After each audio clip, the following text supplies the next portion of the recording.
Hi, everyone. I'm Lisa with Luna Lumen Film Festival, and we are beginning a podcast.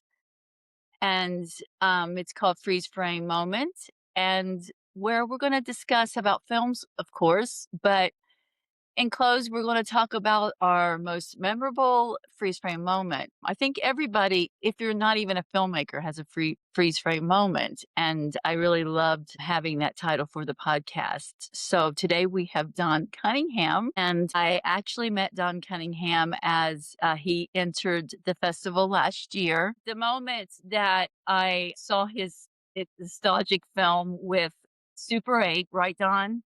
It was all with Super 8 or was it mixed? I used 16 millimeter for the Oh, movie. There was like a brief moment of just regular 8 millimeter in there, but that was just equaled seconds. The rest of it was oh, all okay. 16. Okay. Mhm. Well, I was so impressed with just all of it, and it really blew my mind because I had not even seen anything. It reminded me so much of some of the ones I watched when I was growing up, and it just brought me Yeah. back to those times staying up late.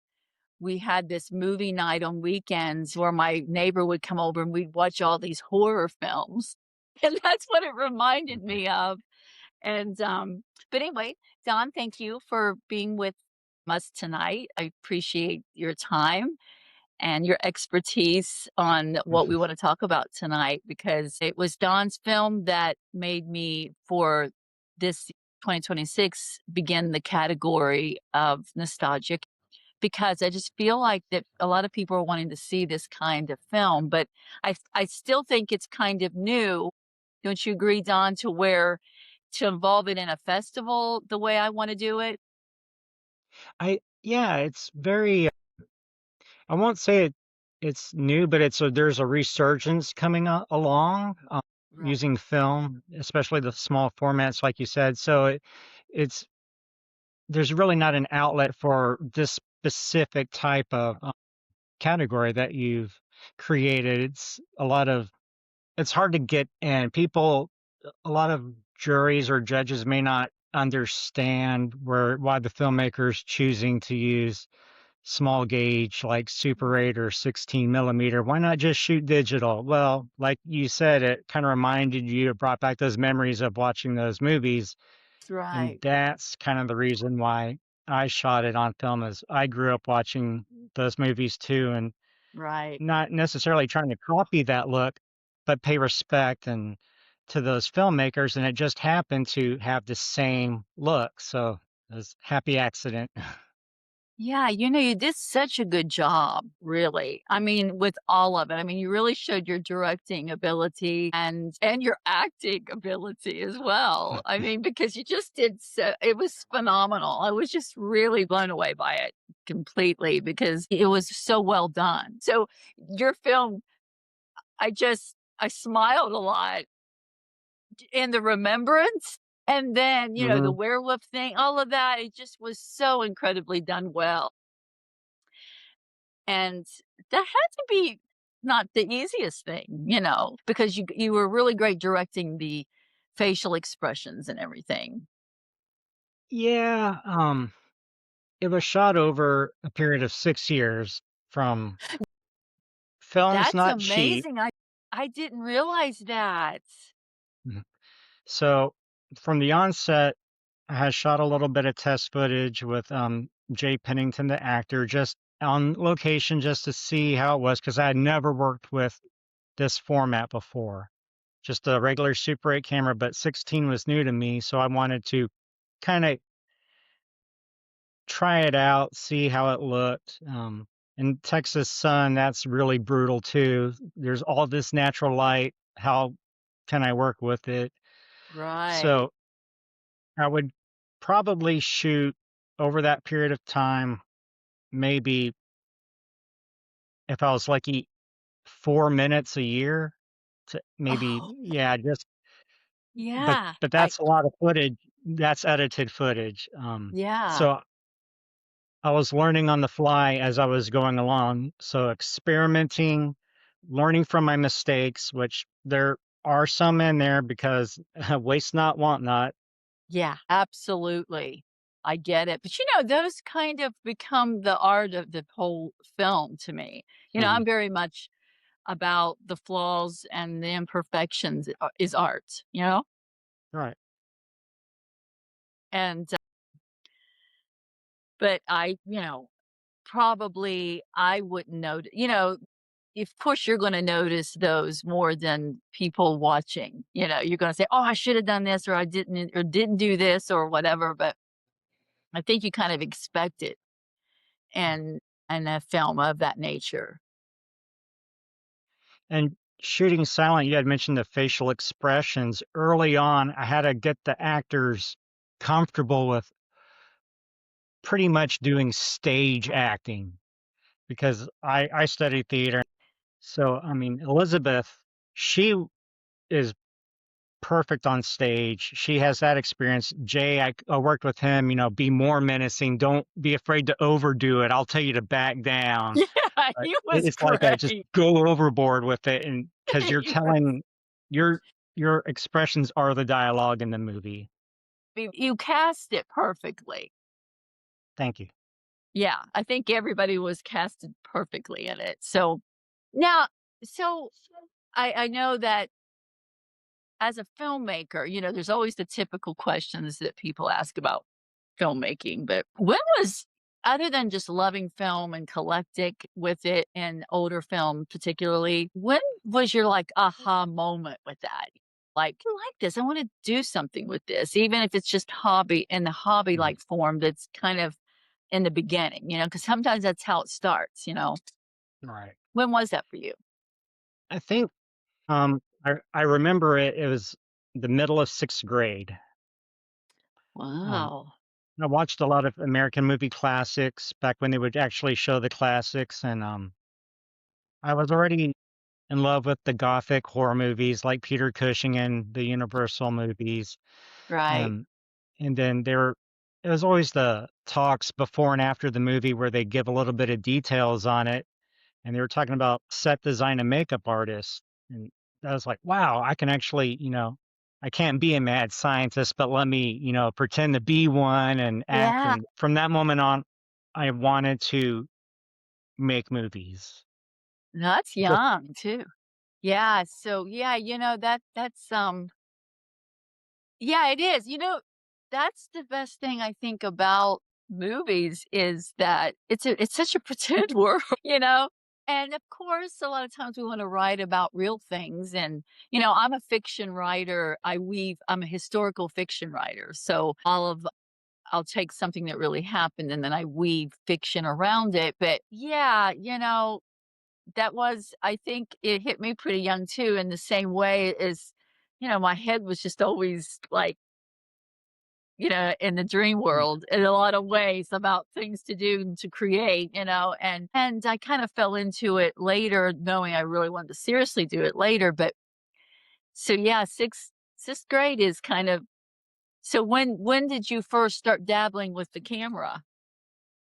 that would be, well, my parents had their giant VHS cameras, Of so course. as soon as they got that, and I was playing around with it, making little movies at home. But I really started, and it happened after I came out of the army. About 2009. Oh, I s okay. Yeah, that's when I started really getting back into the film camera, just kind of experimenting, got my first 16 millimeter camera in 2016, so that was pretty much around the time I started this project, just, shooting family things and then like, "Hey, let me try this out," and just went from there. Right. Right. Yeah, as you know, I've got some 16 millimeter cameras, so I'm pretty psyched on I've worked with them. I haven't done anything with the film yet. Let's talk about now the festival. I will definitely be passing the word around like, "Hey, I send you my film. If you have other artists that, Oh, are yeah. trying to get out there, at least be seen and know of someone that understands the struggles of shooting on this format." Right. pass them along, I'll be happy to, guide them or give them a, Right. a discount because Yeah. Yeah, we got the 50%. I entered that, by the way, so it's Nostalgia 50, um, that, and I opened that up too to where if people come in and see it, you can make that closed or open. I made that open so that even people just stumbling in will see that we got 50% off on the Nostalgia. There's some filmmakers that use film, of course, not the Super 8 or 16 millimeter, but there are some filmmakers that don't do digital film and just do regular traditional film still. oh, absolutely, especially Robert Eggers is one. He did Yes. the remake of Nosferatu, shot entirely on film. Yes. And let's bring up Andrew. He did such a great job with the scoring on your film. I mean, now how did you meet Andrew? Because he's in Uh, Norway. Andrew Jacob. yes, early on before I even started filming pre-production, I was just kind of looking for music. I thought about just using public domain library music, but didn't really set right with me. I wanted something that really fit the scene. Right. And I discovered him through Jay Pennington on Facebook. So I just reached out and showed him a sample I had shot on digital just to kind of give him the feel of it. I sent him the script and he was on board right away. He was the Yeah, he liked the first art of it, didn't right. he? Yeah. Mhm. Yeah, that was the second, seeing the visual, and then I thought, "Wow, that music is just so perfect." And, it just all, worked out to bring you guys aboard the festival because something just resonated there, and I thought, "You know what?" And I asked you if you'd like to come aboard, and then in that email, I mentioned, "Hey, do you think that, the composer would be interested?" And you're like, "Yeah, I'll reach out, I'll Yeah. ask him," so it all just kinda happened, and I think that's how things happen of this nature, artistic things, and sometimes you just, bring people along that just it feels right, and I was really wanting to bring the festival to its next phase because, 6 years building something, um, it was I just knew that it was going to get there, but and that just kind of made it happen. Seeing your film, I was like, "I really think I wanna do nostalgia." I think that it just felt right, and I feel like that it can be a really big part of the festival, um, as a niche, and really, that's really what the festival is. It's just finding those unique filmmakers that wanna tell a story in a different way. I love all movies, all films, but is that probably I mean, do you see yourself doing just regular filmmaking, or is staying in the nostalgia kind of your forte? I think this type of film and film making style has been what resonates with me the most. Mhm. I mean, I'll still I mean, I do have digital cameras, but to me, this is how I express my visions with the celluloid and whatnot. So I think I'll be sticking around on this for a bit till I Yeah. can't hold anymore. I know. It's like being artistic, sometimes we can think, but something I think when you really have a true love for, Yeah. my creativeness goes in other areas too. I'm creative with film and like creating processes that's a little different, getting this end result by doing something with different software. That's how I've always Mhm. done. You can maybe do this in Adobe, but I can get that same look by doing this. And that's just like one of the things I've always done with software. Mhm. And I have so many different types of software that I use and to get different feel or whatever. So I think that everyone and if you look at a lot of the films made, a lot of times you'll start watching a movie and you'll know who directed it and Right. who, yeah, because they have a certain way, a certain feel. As Mhm. soon as you start watching their film, you know their mark, you know? Not Right. everybody's artistic with film, Right. but the people who are artistic with it, you know, all film is art, but not necessarily, um, what word am I looking for? Experimental. Mhm. I think it's called experimental film, that you kinda just you like to take things and experiment in ways to doing it your own way. Yeah, put your own signature, your own trade, your Yeah. style. Mhm. You righty. So, your freeze frame moment. So, it doesn't even have to be about film. So really, your most memorable freeze frame moment. Hmm.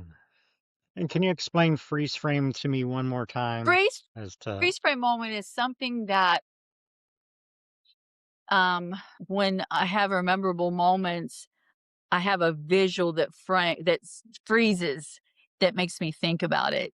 So I'll be like, "Oh, yeah," because it was that one thing that happened that froze. So that's what freeze frame means all right. for for this podcast anyway. Okay.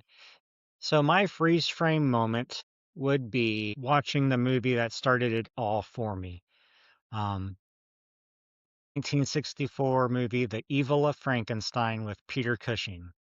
That Oh, movie, wow. my dad recorded that movie on Halloween night, and then that weekend we sat down. I was about 4 years old, and we watched the tape, and I was hooked. Not only on Yeah. the movie, but that actor. So that So set my path forward. what scene do you remember the most? The creation sequence, about 20 minutes into the movie, Uh-huh. no dialogue, just sounds and visuals. That's amazing, isn't it? Right. When I've even seen it done in newer films by real unique directors that you're not here there's no word so you're saying no words spoke, nothing, it's just all visual. All visual, and then you just have the lightning and the electricity, and Yeah, that's it for about maybe 10 minutes. That's it. yeah. So that's your freeze frame moment. That's a That good one. was. Yeah, that's a good one. I think that that's the greatest thing about film is out of all the artistic things that's out there, it's the one thing that you can really put a lot of all of your art into, you know, as a writer, and then if you're also write music, you know, that's why I kind of when I actually first time I edited, I'm like, Mhm. "This is why am I making films?" You know, I should be making Mhm. films. They're in my head. It took me working for someone. He threw me all this stuff and says, "See what you can do with this." And so I downloaded an editor and whatever, and then I'm like, and then I got something done like in a day. He's like, "Have you done Mhm. this before?" And I'm like, "Yeah, kind of in my head." Sometimes I feel like I can't take credit for it because I'm like, "Where did that come from?" You know? I mean, like when I'm writing, all of a sudden I just start like going crazy, you know? So as a part of me, it feels like that you're tapping into like this higher place to where you've got this collective, artistic collective that's just in the universe. It's kind of attaching. And Right. I think that's kind of neat, isn't it? How that works to be in that zone. And sometimes you just get the right things together and it works. Yeah. Have you ever in editing dropped something in and then it just be in the right place and you didn't have to move it? It happens and you're just like, "Oh, wow. Okay." There. Just keep that there. That's amazing, I know, and that's to me is when I know, I'm like, "You know what? There's something else going on here," because it can Mhm. be so precise, and I'm like, Yeah. "What were the chances that I was gonna drop that right there?" Because a lot of times you're dropping and, dragging and dropping a lot of things in, and so then when you start playing back, like, "Wait a minute, did I really just drop that there?" And, I may have to Mhm. move other things around, but I'm not touching that, that needs to be right there, but thank you so much. I really, I'm excited to have you aboard the festival. I think you're such a big attribute to have, your expertise. I can't wait till we can maybe have the time to get your workshop going. And Yeah, thank you it very also, much, for having me come aboard. I'm excited and can't wait to see what submissions come in. I know, I'm excited too. And I'm going to really be working to, get into those corners. I guess that's why I kind of was doing the YouTube thing. So I start thinking about something, and then sometimes in the middle of the night, if I wake up and then I'm starting to look, I'm not even sure how I come across that film. And I was like, wait a minute, what is this? And then, so of course I thought YouTube's going to get me, because I didn't Yeah. leave a link, or I just said, hey, this is great. Literally Film Festival, has a nostalgia category. You should submit this. And I went back like a day later to make sure that, but I don't think that's really spamming. I'm just No. giving them but I thought, I'm so excited about the category, and I'm really anxious for you to get that first film in there. So, but it'll come along, I'm sure. Takes time and don't rush it. Yes, you're right. I have to remember that. But thank you so much. I really appreciate what you've done, and have a good rest of the night. You too. Okay. Bye. Yes. Bye.